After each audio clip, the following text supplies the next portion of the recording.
Hi எல்லாருக்கும் வணக்கம். மாடி தோட்டத்தில் செம்பருத்தி செடி வளர்த்துட்டு வரீங்களா? அப்போது இந்த பதிவு உங்களுக்காக தான். இந்த செம்பருத்தி செடியில் நிறைய கொத்து கொத்தாக பூக்கள் வந்து பூக்கணும், செடி வந்து நல்லா ஹெல்த்தியாக இருக்கணும் அப்படின்னு ஆசைப்பட்டீங்கன்னா நான் சொல்கிற இந்த உரத்தை மட்டும் ஒரு 5 நாளைக்கு ரெகுலராக கொடுத்துட்டு வாங்க.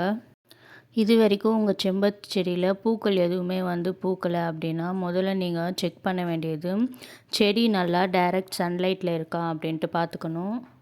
இந்த செம்பருத்தி செடிக்கு சன்லைட் வந்து ரொம்பவே முக்கியம். அதனால் நிழல் பாங்கான இடத்துல நீங்கள் செடியை வச்சுருந்தீங்கன்னா இப்போவே நல்லா வெயில் பற இடமா பார்த்து மாற்றி வச்சுடுங்க.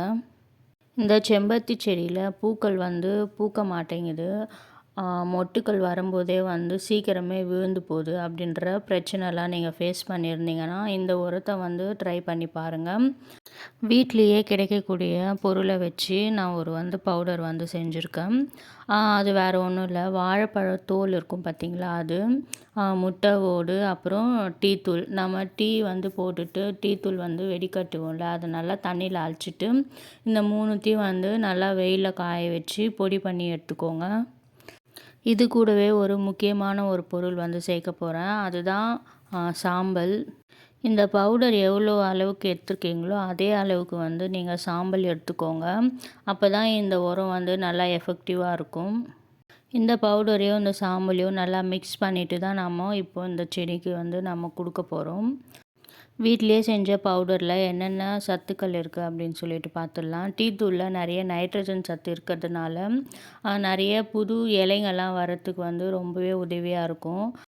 அதோடு இல்லாமல் இலைங்கள்லாம் வந்து நல்லா க்ரீனிஷாக வச்சுக்கும். அதனால் இந்த டீ தூளை வந்து நம்ம செடிங்களுக்கு கொடுக்கலாம். அப்புறம் வாழைப்பழத்தோலில் பொட்டாசியமும் பாஸ்பரஸ் சத்தும் நிறைய இருக்கிறதுனால பூ பூக்கிற தன்மை வந்து அதிகரிக்கும். அதனால் நம்மளுக்கு கொத்து கொத்தாக பூக்கள் வந்து பூக்கும்.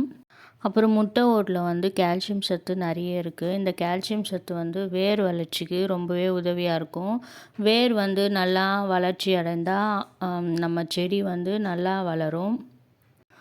இந்த பவுடரை வந்து நல்லா மண் கலரிட்டு ஒரு 4 ஸ்பூன் அளவுக்கு செடியை சுற்றி நல்லா போட்டு விட்டுருங்க. மண்ணில் நல்லா மிக்ஸ் ஆகிற மாதிரி கலந்து விட்டுட்டு தண்ணி ஊற்றிட்டே வாங்க. 5 நாளைக்கு ஒரு முறை இந்த உரத்தை வந்து கொடுங்க. அப்புறம் இந்த சாம்பலில் வந்து என்ன சத்து இருக்குது அப்படின்னா அதுலேயும் பாஸ்பரஸ், பொட்டாசியம், கால்சியம் அப்படின்னு சொல்லிட்டு நிறைய சத்துக்கள் இருக்குது.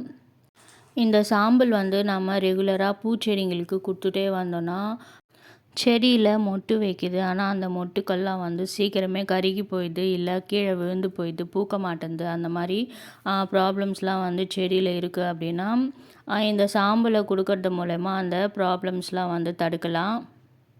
ஸோ நீங்கள் இந்த செம்பருத்தி செடிக்கு இந்த உரத்தை ரெகுலராக கொடுத்துட்டு வாங்க. 15 நாளைக்கு ஒரு முறை கொடுத்தாவே போதும். இந்த உரத்தில் செடிக்கு தேவையான முக்கியமான சத்து அப்படின்னு பார்த்தீங்கன்னா என்பிகே சத்து, அது எல்லாமே இந்த ஒரு உரத்திலே இருக்குது. அதனால் தாராளமாக இதை நீங்கள் செம்பருத்தி செடிக்கு கொடுக்கலாம். செம்பருத்தி செடிக்கு மட்டும் இல்லை, ரோஸ் செடிக்கு, மல்லி செடிக்கு அப்படின்னு சொல்லிட்டு எல்லா பூ பூக்கிற செடிக்குமே நீங்கள் கொடுத்துட்டு வரலாம்.